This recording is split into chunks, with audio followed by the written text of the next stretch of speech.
Paulo Raimundo, muito obrigado por ter vindo à RTP. Bem, na quarta-feira passada, o dia 19 de março, um grupo de deputados ucranianos, acompanhados, creio eu, por um deputado do Partido Socialista, vieram à Assembleia da República e as bancadas aplaudiram-nos, com exceção do PCP. 2 semanas antes, no dia 28 de fevereiro, portanto, no mês passado, a Assembleia da República aprovou uma declaração de solidariedade com a Ucrânia e o único partido que votou contra foi o PCP. A minha pergunta é, porquê? Olha, boa noite. Prometo-me agradecer o convite e para aproveitar este dia 24 de março, Dia Nacional do Estudante, para dar uma grande saudação aos estudantes deste país, com uma grande jornada de luta hoje, no ensino superior, contra as propinas, pelas melhores condições para estudar, e fica esta nota, não queria deixar perder esta oportunidade. A sua pergunta, eu acho que devia ser feita, e pode ser feita naturalmente ao Paulo Raimundo, secretário-geral do PCP, mas tem que ser feita também aos outros partidos.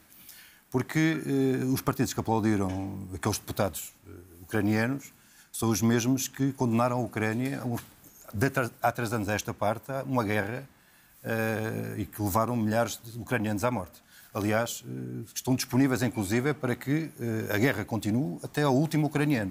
E, portanto, a melhor forma de mostrar solidariedade com o povo ucraniano é parar a guerra, esta guerra que está a destruir território, está a destruir a vida de milhares de pessoas, e esse é que era o grande contributo que devíamos dar ao povo ucraniano, e é nesse contributo que o PCP está profundamente empenhado. E uma segunda razão é que iniciou a guerra na Ucrânia?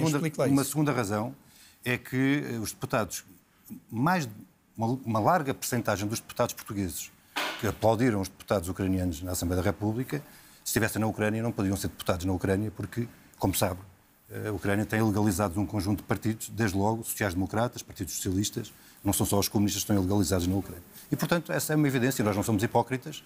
Solidariedade com o povo ucraniano, condenámos a guerra desde o princípio, e por nós a guerra não se teria sequer começado, teria sido evitada, e não devemos perder nenhuma oportunidade de acabar com a guerra, com a destruição, com a morte que está em curso, e é isso que se exige de todos. Mas quando diz que a União Europeia é que iniciou a guerra, então nós é que iniciámos a guerra na Ucrânia? Eu não falei na União Europeia. O que eu disse foi que os partidos que aplaudiram de pé, como fez esse registro, são aqueles que o caminho que acham é mais guerra, mais armas, mais destruição. Mas isso é uma escolha da Ucrânia. A Ucrânia é que decide. Nós não temos essa opinião. E, aliás, não só não temos essa opinião, como achamos que, como disse, esta guerra podia ter sido evitada e, na primeira oportunidade, devia ter sido parada. E 3 anos depois, a opção de mais guerra, mais armas, mais destruição está à vista de todos. Quantos milhares de pessoas podiam ter sido evitadas a sua morte? Mas não acha que cabe à Ucrânia decidir se deve lutar ou não? Mas isso é uma questão do povo ucraniano e dos ucranianos. Essa é uma questão que compete aos ucranianos. Ora, claramente eles decidem que sim. O que isso não altera nada, em nenhum momento, é este facto objetivo. Metade daqueles partidos que aplaudiram de pé na Ucrânia estão ilegalizados. E o que o Partido Socialista fez quando bateu palmas de pé foi aprovar a legalização do seu partido irmão na Ucrânia, assim como os sociais-democratas e assim como outros democratas na Ucrânia. Essa é que é a grande... Quando diz que, que nós é que somos responsáveis pela guerra porque estamos a alimentá-la ao enviar armas, no fundo está a dizer aquilo que sempre disse o PCP, que é contra o envio de armas para ajudar a Ucrânia a defender-se. É isto? Não, o que eu estou a dizer é que nós estamos perante uma guerra que devia ter sido evitada desde o princípio. Primeira questão. E segunda questão... Mas como é que se impede a Rússia de invadir a Ucrânia? E segunda questão, a partir do momento em que ela se iniciou, devia ter-se feito tudo para que ela acabasse. Ora, fez tudo para que ela continuasse e se intensificasse. Esse é o grande problema. E com isso, nós estamos perante um país destruído e milhares de mortes que devem ter sido evitadas. Mas se o objetivo da Rússia era vassalizar a Ucrânia, como é que seria permitir isso? Isso me permite. O mais grave do que isso ainda é outra questão. É que nós, perante oportunidades que há para a paz, aquilo que estamos a assistir não é a construção desses caminhos da paz. É um caminho de mais armas, mais destruição, este caminho de armamento e de destruição. Portanto, apoio ao envio de armas para a Ucrânia, é isso, correto? Vamos lá ver. Deixe-me só esclarecer, porque disse... Mas vamos lá ver se... Alguém acha que nós vamos armar-nos até aos dentes, desculpa a expressão, e do outro lado vão ficar a ver? Vão-se armar também até aos dentes. Os outros lados já estão armados até aos dentes. Claro, é evidência. A Rússia já anunciou, nós sabemos, em dezembro do ano passado que o seu orçamento para a defesa é de 32,5%. Mesmo assim, já estão totalmente armados. Mesmo assim, nós temos uma realidade em que a União Europeia já gasta hoje mais em armamento do que gasta a Rússia, como sabe. Esse é o objetivo. Portanto, o caminho não é gastar mais armas, não é gastar mais dinheiro em armas, mais em guerra. E não há... porque isso vai levar à destruição. Mas deixe-me só esclarecer isto. Então, opõe-se ao envio de armas à Ucrânia? Não, o que nós temos que decidir hoje, o que está em decisão hoje é o seguinte. É se o caminho é um caminho de mais armas e mais armamento, até à escalada final, até à destruição final, ou então se o caminho é mais paz, mais cooperação e não trocar salários, pensões, abonos de família, direitos por dinheiro para as armas. Essa que é a grande questão. E opõe-se então ao envio de armas para a Ucrânia, é não, isso? O governo português tomou uma decisão, tomou uma opção. Foi enviar armas e havia várias formas de solidarizar-se com o povo ucraniano, decidiu alinhar neste envio de armas. Este envio de armas, o que está a traduzir é naquilo que estamos a ver. E opõe-se ao envio de armas, é isso? Quer dizer, o governo português entenderá o que não, nós... o PCP, o senhor opõe-se ao envio de armas? Não, aquilo que eu acho que é fundamental para todos é se todos empenhassem a sua força, as suas vontades e as suas capacidades na construção da paz, nós tínhamos evitado milhões de mortos. Portanto, opõe-se ao envio de armas para a Ucrânia? Não, o que eu me oponho é que o caminho perante o que está a acontecer seja enviar mais armas. Nós precisamos de enviar é mais paz e mais cooperação. Portanto, opõe-se ao envio de armas. Fica com a sua, eu fico com a minha.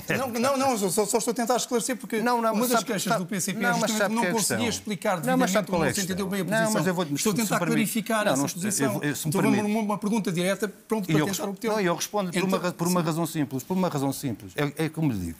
Se ao longo destes 3 anos, se todos estivessem empenhados na paz, como o PCP sempre se empenhou desde o princípio, e não se tivessem empenhado em mais armas e mais guerra e mais destruição, teríamos evitado milhões de mortos, teríamos evitado um país destruído. Não foi isso que aconteceu. E alguns deles que bateram palmas de pé, o que fizeram foi condenar o povo ucraniano à morte. Ora, mas o povo ucraniano é que decide o seu comportamento. Mas nós não alinhamos nesse caminho, no caminho da guerra e da destruição. Connosco não. Portanto, a sua posição fundamental é não envio de armas para ajudar a minha posição fundamental é dizer assim, perante a opção de mais armas e mais guerra, nós dizemos assim, não trocamos guerra nem armas por salários, por pensões, por direitos das crianças. E essa é uma posição universal ou é específica para a situação da Ucrânia? É uma posição universal, é uma evidência. Portanto, opõe-se sempre ao envio de armas numa situação de guerra para ajudar um país a defender-se de uma invasão? Não, o que eu estou a dizer é o seguinte, nós temos um Estado, vamos lá ver, nós temos um Estado que tem uma lei fundamental, que é a Constituição da República Portuguesa.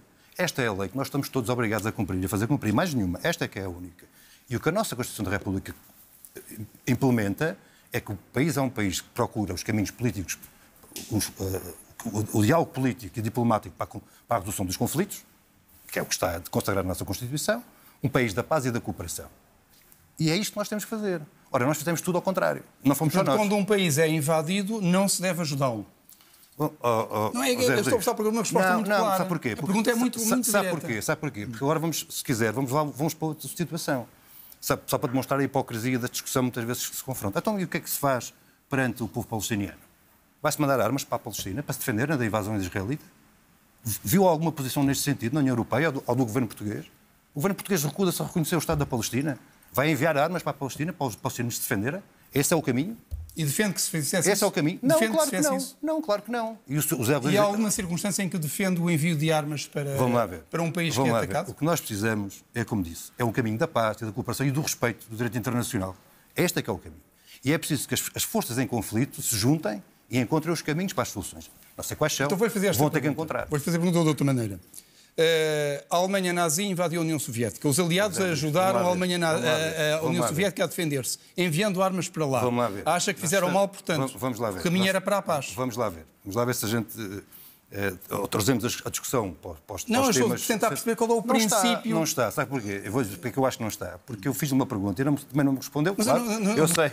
Eu sei que o papel é responder. Aliás, eu fiz a pergunta se estava a defender o envio de armas para o Hamas. Eu fiz uma pergunta se o caminho da União Europeia e do governo português era enviar armas para o povo palestiniano para se defender. Não, e eu pergunto-lhe assim. Eu acho que não. Claro que não. Muito bem. Claro que não. E há alguma circunstância em que prevê que esse possa ser o caminho? Nós estamos perante uma situação no mundo que está em perigo. É uma evidência que está em perigo. E o que nós temos de escolher hoje é se este perigo é para aumentar ou para diminuir. Se o conflito é para escalar ou para desescalar. Ora, nós para desescalarmos o conflito e para minimizarmos o perigo, o caminho não é com mais armas. O caminho não é armarmos até aos dentes. O caminho é abrir todas as vias para desanuviar o conflito e chegar aos caminhos da paz. Isto é válido para a Ucrânia, é válido para a Palestina, é válido para todos os sítios onde há conflitos. E a questão principal, talvez até mais importante, é que hoje há um espaço que se vai alargando na compreensão deste caminho. Ora, isso é positivo. Isso é positivo para os povos, é positivo. Paulo Raimundo, muito obrigado por ter vindo ao Telejornal. Já está? Já, 10 minutos. Pronto. Muito obrigado.